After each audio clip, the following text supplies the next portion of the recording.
Hey, good morning, Don here in Walla Walla. And what I want to talk about is lube, edge lube, cutting lube for the more jig borer. The lube is so good you can spread it around a little bit. Now, the jig borer here is not really at all designed for flood coolant. There's no drains or anything for the fluid drain into.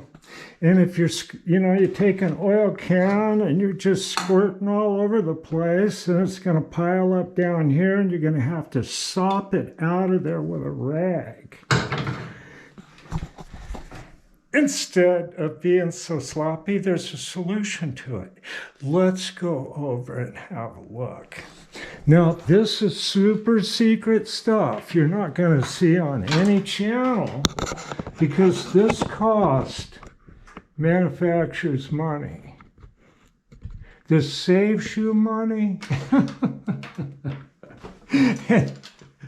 Costs the outfits that sell the like Tap Magic and stuff.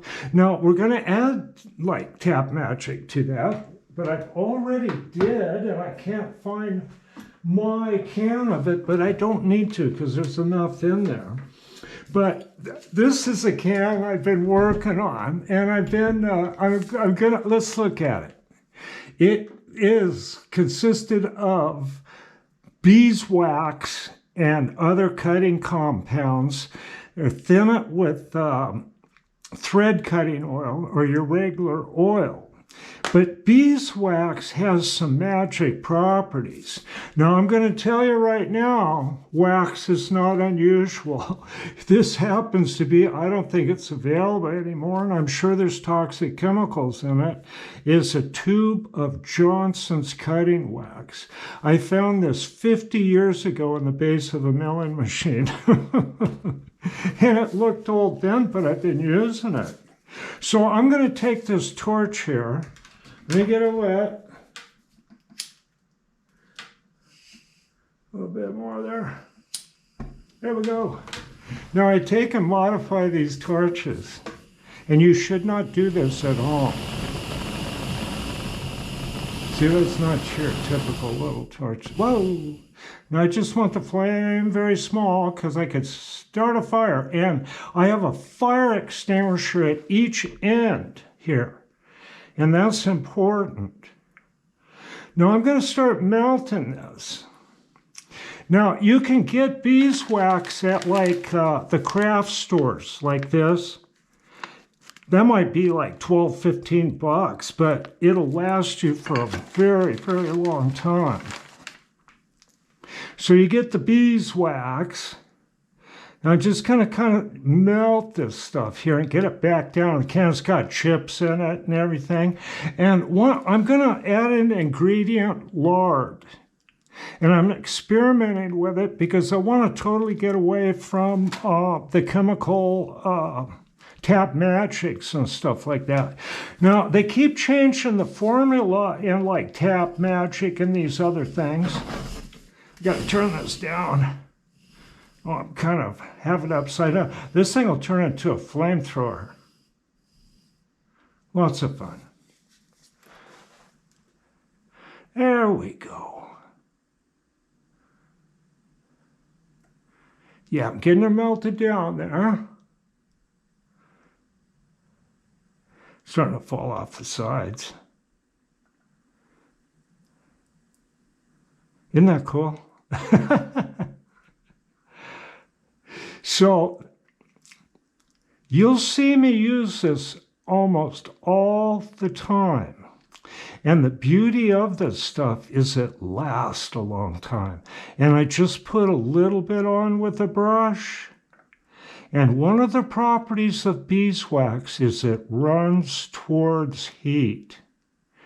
So you put your other compounds in with the beeswax. And the beeswax will carry it to the cut where the heat's being generated. And you can watch it if you choose to do this. And very few people will do what I'm showing.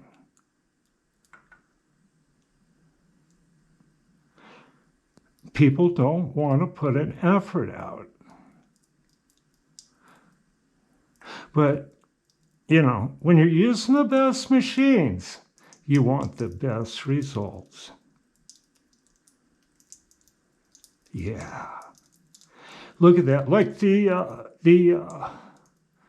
more jig bore, you should be able to get plus or minus 10,000ths of an inch on a bore you're doing, using their boring head anyway.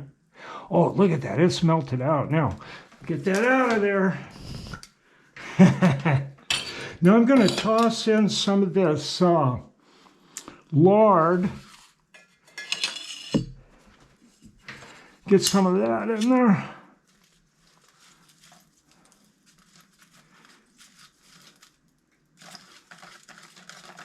I have about 3 cans of this I kind of have scattered around the shop. And I use it for drilling. Oh!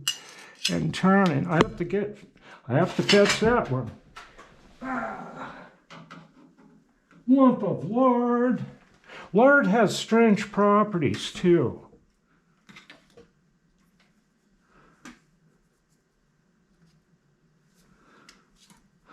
I got some beeswax. Here's some chips of it. And I'm hoping the lard acts a little bit more like the thread cutting oil. So I get this to a point to where it's gelled up, okay?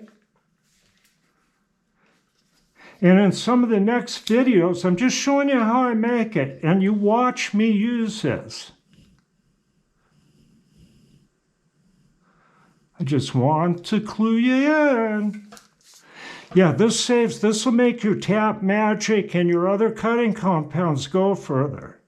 And you won't be a big messy person at the machine. It makes the machines easy to clean up, and your tools last longer. Hey, that's looking pretty good. I just got to get that little lump out of there. See, all that metal went down to the bottom that was in there, and I'll just leave it. Scoop it off the top. Okay, I showed you how I made it, and I will be back.